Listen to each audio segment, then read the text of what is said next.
Some of the cut coral stones that used to build this one are from the demolished church, which is the Old Parian Church.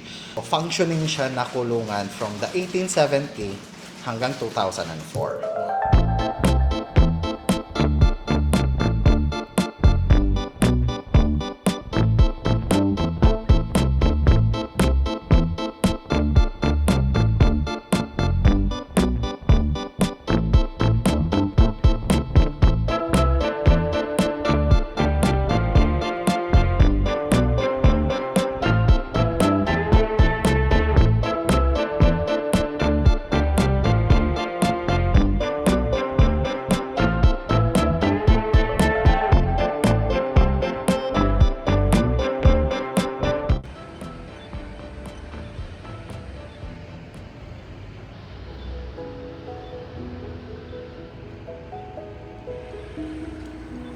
Nandito naman tayo sa lumang prison ng Cebu City.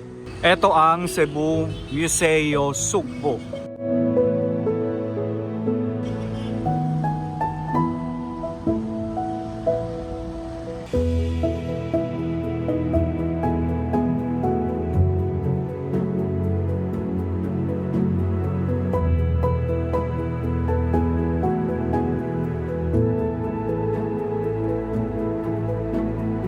So ang museum na ito ay minamanage ng Cebu Provincial Government under the Cebu Provincial Tourism Office.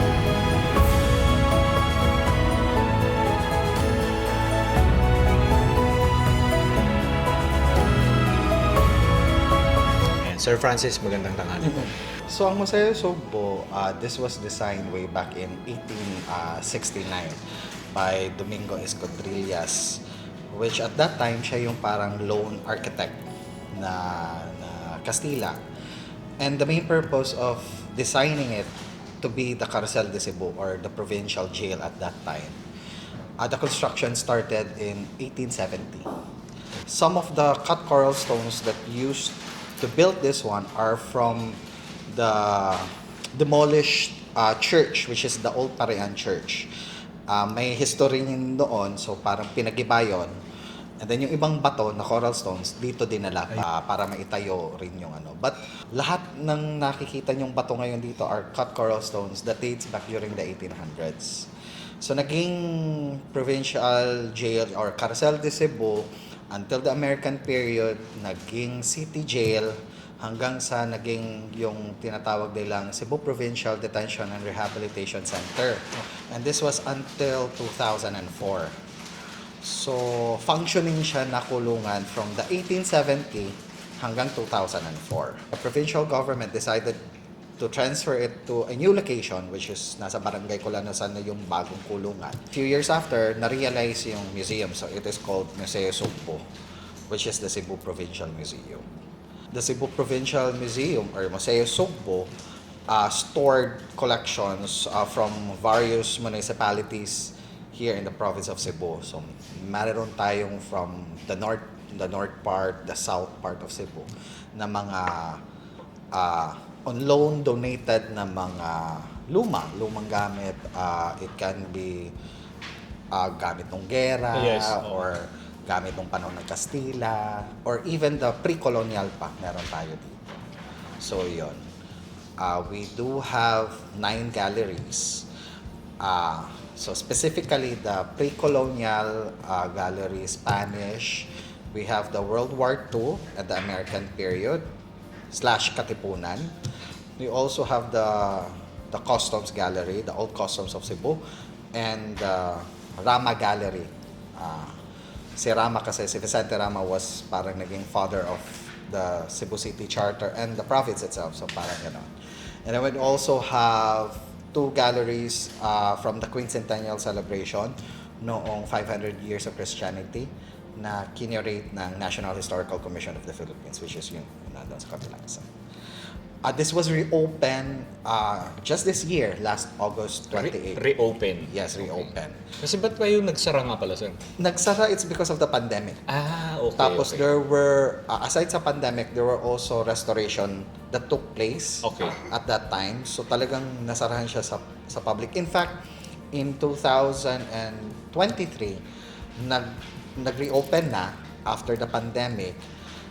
In fact, nakaparticipate pa. We have this parang annual event sa Cebu. It's called Gabi sa Kabilin Opo. or Night of Heritage na bukas lahat ng museum. So, specifically that year, nagbukas si Museo Sugbo, but during that time may mga repairs na kailangan i-address. So, nag-close ulit. Oh, inopen ito nung August.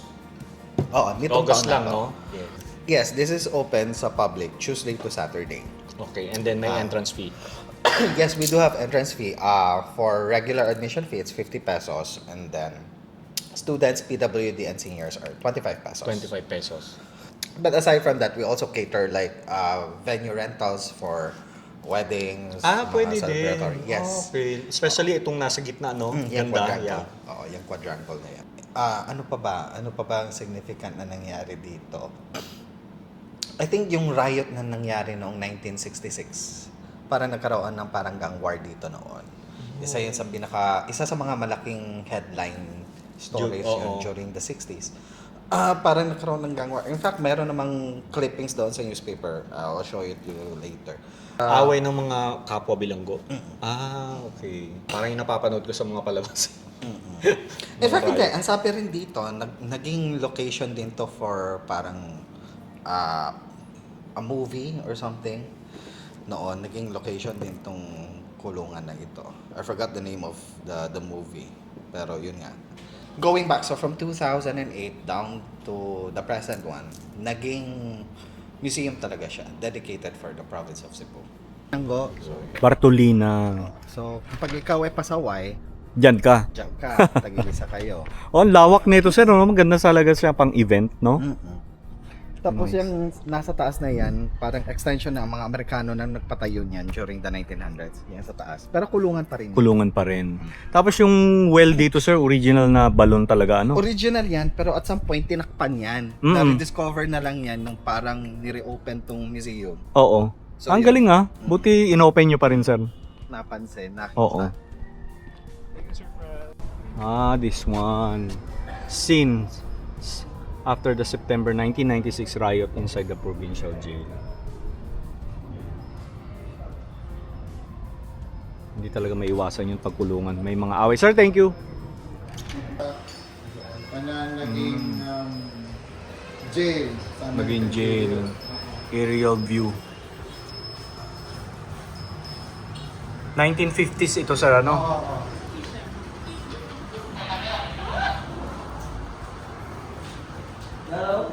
Ito yung dito po yung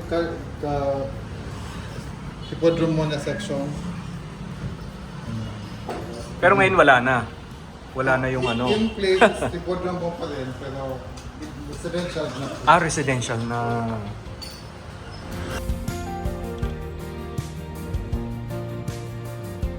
Pasok tayo.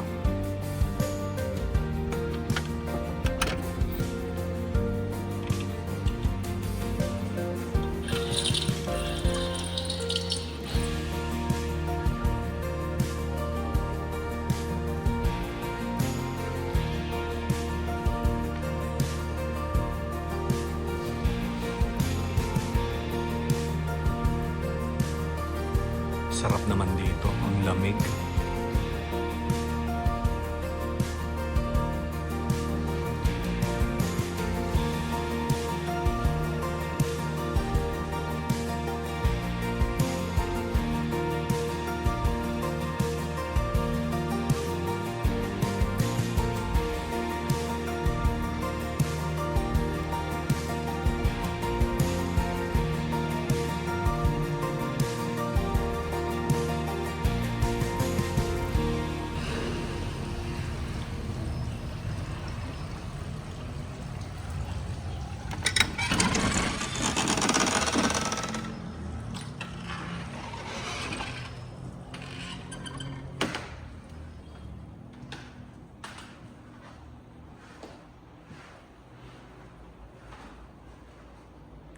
Family tree of the Rama clan.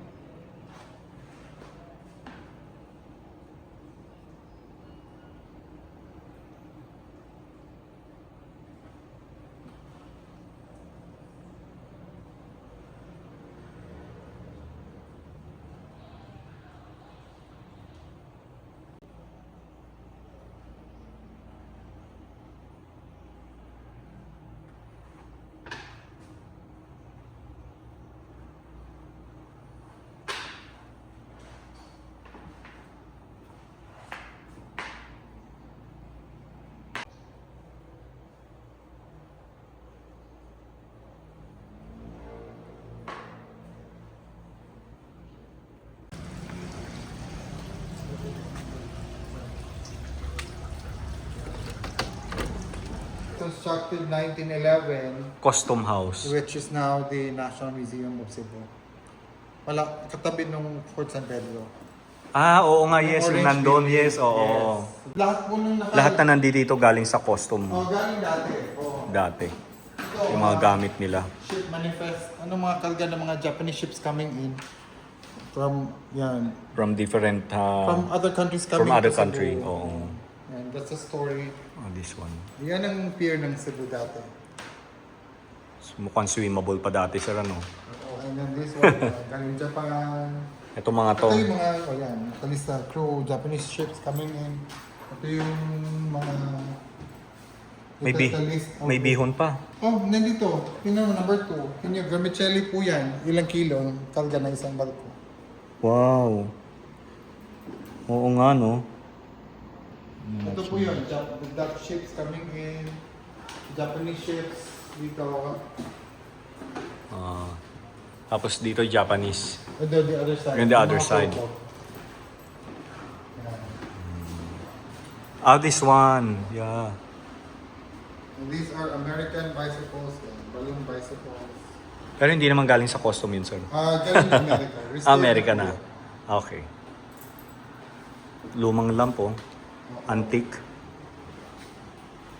Maritime lamp. Ngayon lang ako nakakita ng maritime lamp. This one is an export ng Cebu 1953 to Japan. So that is copper. Ito yung copper na it's within, yeah, from Cebu to Japan. Yan ang copper. Yan ang copper. You can turn on your flashlight. Yeah. Anong mangyayari? Oo nga, no? Yan, copper. Shipment manifest. Schedule daw ng mga barko. Mga schedules pala. Nila Shipping noon. schedules at that O time. shipping schedule nila. No. Come on. Brand nung saan galing yung safe. Victor Safe and Lock. O company. Look at that below. Saan galing. Ano yun, sir? Hindi ko mabasa. Cincinnati. Cincinnati. So, alin yun? Cincinnati. Ohio. Aya. Adding machine. Yan. Lahat ito mga adding machine. Typewriter. Ito typewriter. Siyempre. Ito lang.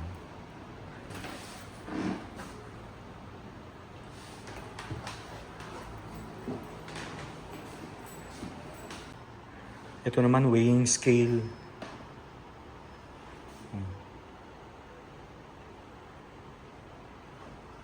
Fairbanks flatbed weighing scale.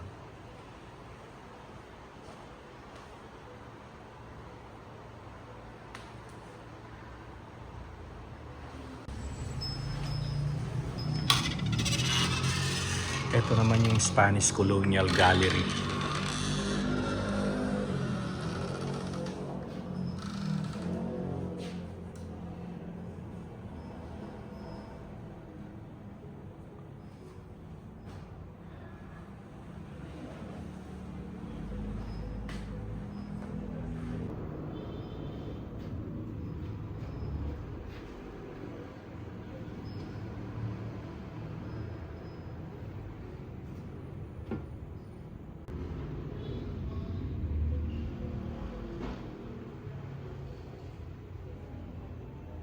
And ito naman yung pre-colonial gallery.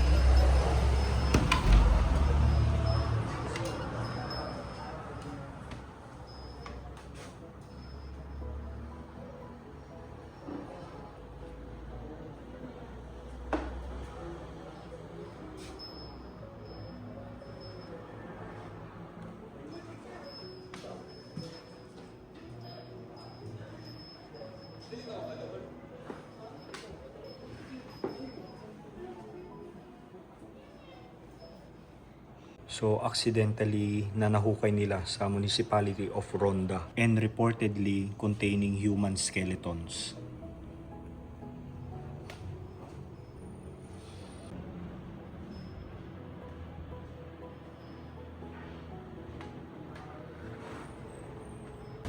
Okay, another gallery dito sa taas.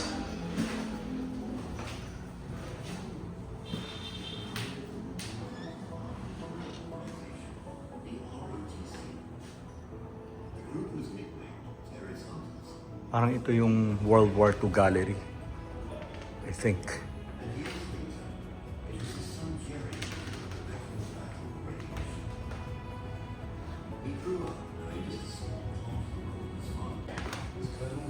£1,000 GP demolition bomb. Wow.